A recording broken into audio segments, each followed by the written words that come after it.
Assalamualaikum warahmatullahi wabarakatuh.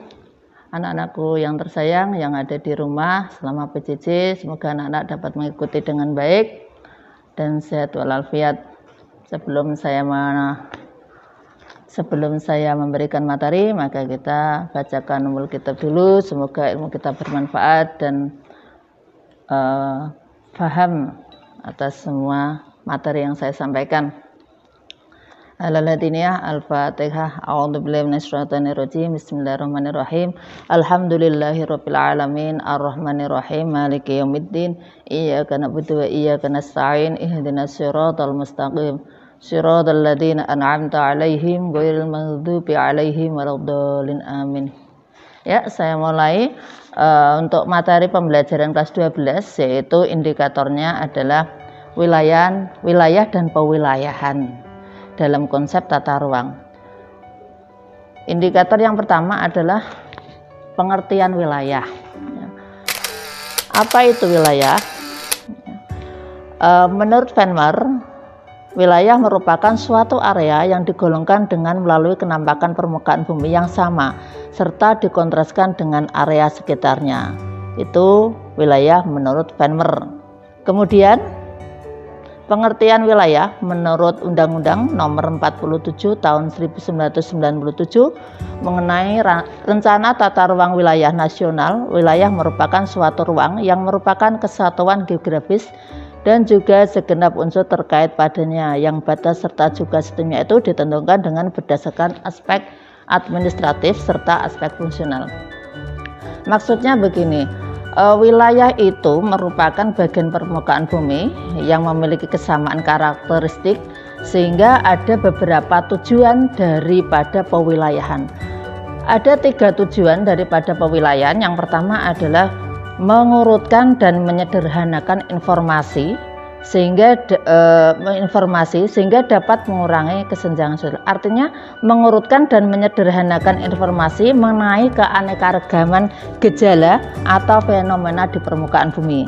Yang kedua adalah meratakan pembangunan di semua wilayah sehingga pembangunan itu tidak akan terjadi kesenjangan. Yang ketiga adalah memudahkan koordinasi sebagai program pembangunan di setiap wilayah atau daerah. Kemudian yang nomor 4 adalah memantau perubahan-perubahan yang terjadi baik gejala ataupun gejala alam atau gejala manusia. Ya, yang saya sampaikan itu adalah memeratakan pembangunan, di mana pemerataan pembangunan itu harus melalui perwilayahan atau harus melalui konsep wilayah yang benar. Artinya bahwa kita itu untuk membangun suatu wilayah itu harus tahu dulu sebelum kita membangun. Contohnya begini, ada suatu wilayah di Indonesia yang pembangunan itu dulu terpusat di kota Jakarta, ya. Padahal semua wilayah itu ingin wilayahnya berkembang. Artinya dengan cara mengkoordinasi atau pemetakan wilayah sehingga pewilayahan itu nanti bisa pembangunannya bisa bersamaan. Artinya tidak ada kesenjangan sosial atau kesenjangan pembangunan di suatu wilayah. Kemudian wilayah itu dibagi menjadi 2. Next, ya. Wilayah, ya, yang pertama adalah wilayah formal. Wilayah formal ini adalah suatu wilayah berdasarkan karakteristik umum suatu wilayah. Sehingga wilayah formal ini bisa dijadikan wilayah fisik, di mana wilayah fisik ini mengacu pada satu fenomena alam. Contoh iklim, vegetasi, bentuk lahan, ya. Ini akan mengacu kepada wilayah formal. Sehingga wilayah formal ini, ya, bisa mempunyai batas-batas wilayah yang diperoleh melalui berbagai metode. Contohnya, 1, batas alami. Kalau batas alami ini pegunungan, kemudian contoh sungai dibatasi oleh pegunungan, sungai, ataupun dibatasi dengan danau dan lain sebagainya. Kemudian selain dibatasi dengan alami, ada batas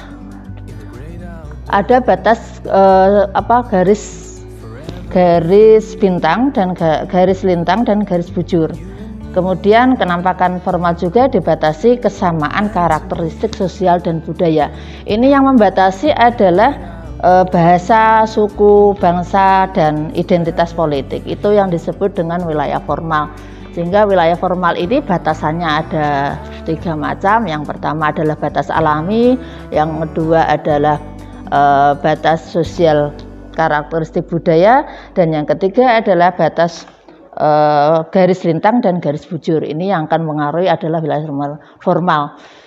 Ya, kemudian wilayah fungsional, ya. Jadi wilayah fungsional itu merupakan wilayah di sekelilingi pusat pertumbuhan yang didukung oleh sistem transportasi, sistem komunikasi, dan sistem aktivitas ekonomi. Ini yang disebut dengan wilayah fungsional atau nodal region, ya. Nodal region adalah wilayah fungsional di mana titik pusat daripada wilayah fungsional ini contoh Jabodetabek, ya.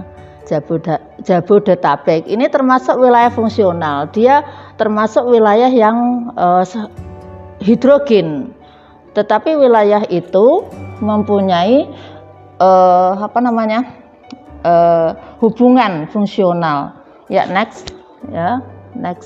Ya, ini wilayah formal. Suatu wilayah yang fungsional, wilayah formal adalah suatu wilayah yang dijadikan berdasarkan keseragaman atau homogenitas tertentu, ya. Tadi sudah saya jelaskan. Kemudian wilayah fungsional Jabodetabek ini. Jadi yang menjadi titik pusatnya adalah di Jakarta. Kemudian untuk daerah pinggiran, Kota Tangerang, kemudian Depok, Bogor, dan lain sebagainya adalah menjadi daerah yang fungsional, artinya menghubungkan di kawasan kota inti. Lanjut, Pak. Kemudian wilayah fungsional ini suatu kawasan yang difungsikan menurut jenis dan kekhususannya.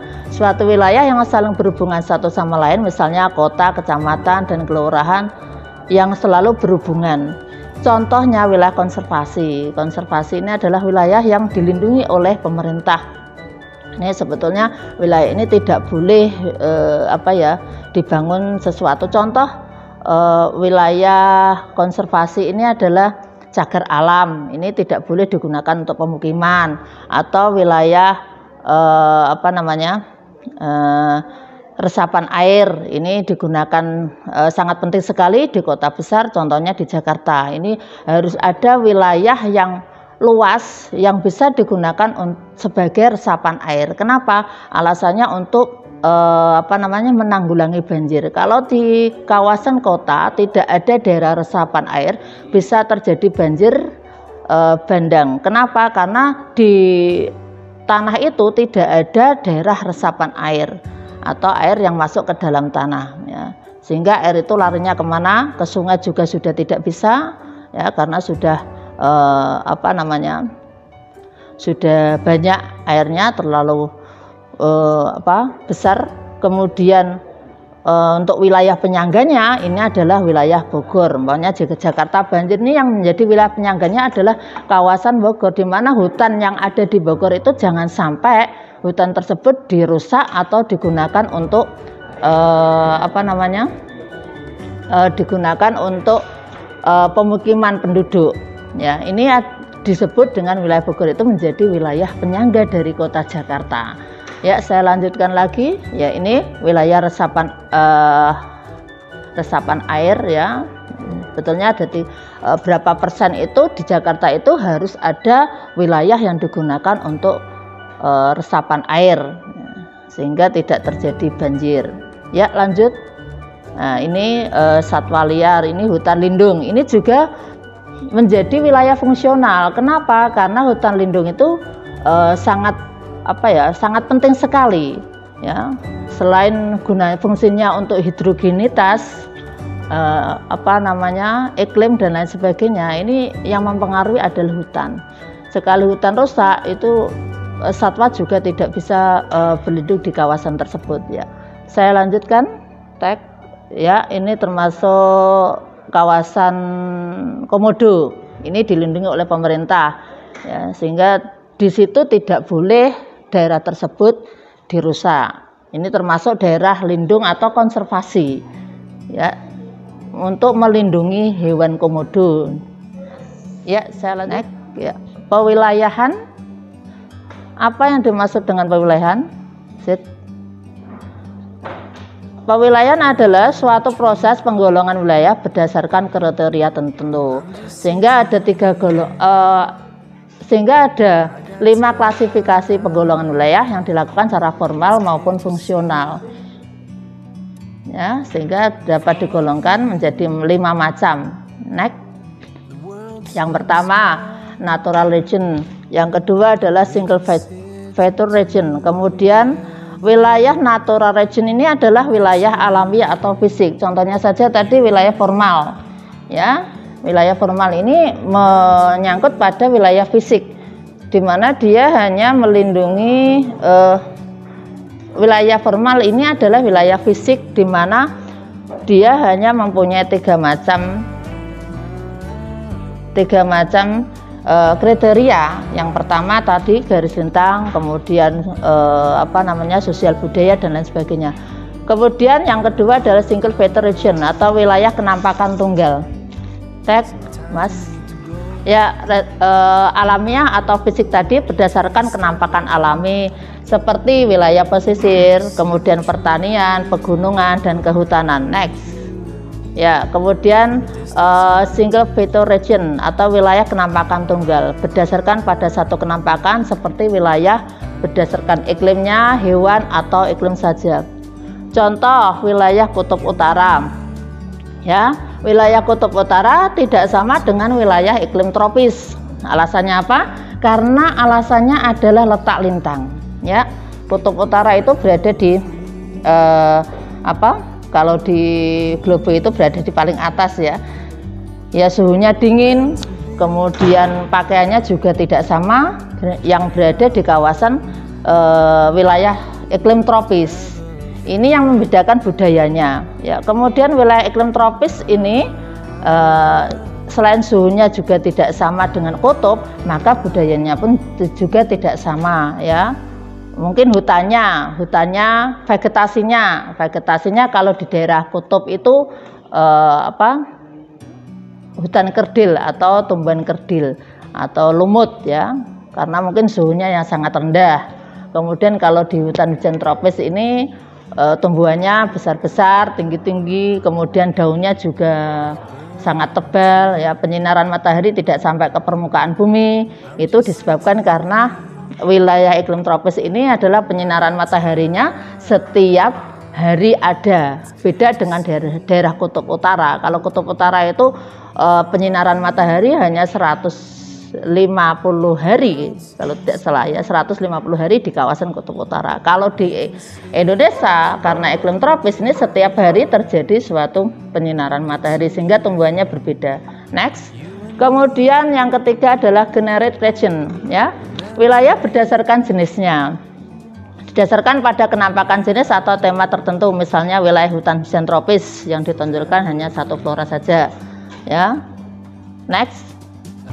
Kemudian nomor 4 adalah specific region atau dicirikan dengan kondisi grafis yang khas dalam hubungannya dengan letak, adat istiadat, budaya dan kependudukan secara umum. Misalnya adalah negara ASEAN dan Eropa. Yang lanjut, nomor 5 adalah faktor analisis region atau berdasarkan metode statistik deskripsi atau dengan metode penentuan wilayah berdasarkan analisis faktor, terutama bertujuan untuk hal-hal yang bersifat produktif ya, seperti penentuan wilayah taman padi, tanaman padi, gandum, jagung dan kentang. Ini sehingga nanti pemerintah itu bisa mengalokasikan daerah mana yang cocok untuk perkebunan, yang cocok untuk pertanian, yang cocok untuk hortikultural. Ini bisa dilihat dari batas-batas secara administratif suatu wilayah. Contoh Sumatera ini bisa dijadikan wilayah perkebunan, baik kelapa sawit ataupun karet, kopi dan lain sebagainya. Karena mungkin disebabkan karena letak lintangnya tadi ya, suhu udaranya, iklimnya, kemudian jenis tanahnya ya. Kemudian contoh jagung mungkin berada di daerah kering ya. Di daerah kering curah hujannya tidak begitu banyak ya. Kalau di daerah tempat saya itu di kawasan Blora, Purwodadi itu cocok sekali untuk jagung ya. Kemudian kentang, ini biasanya daerah pegunungan atau yang disebut dengan hortikultural atau tanaman sayur. Ini cocok sekali di daerah pegunungan. Dan tidak semua daerah pegunungan itu terdapat hortikultural ya. Sampai di situ, wassalamualaikum warahmatullahi wabarakatuh. Semoga bermanfaat, anak-anak tetap semangat ya dan selalu mengikuti pembelajaran PJJ geografi. Nanti tergantung anak-anak, kalau nanti ada tugas tidak dikerjakan nilainya tetap jelek, yang dikerjakan tugasnya tetap bagus. Maka anak-anak harus semangat mengerjakan tugas saya yang besok pertemuan kedua saya kasih tugas selama PJJ. Ya, saya lanjut aktivitasnya. Assalamualaikum warahmatullahi wabarakatuh. Forever free.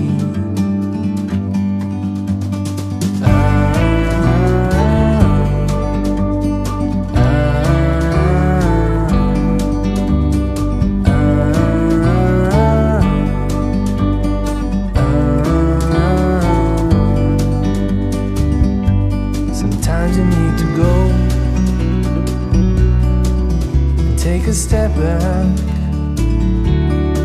to see the truth around you. From a distance you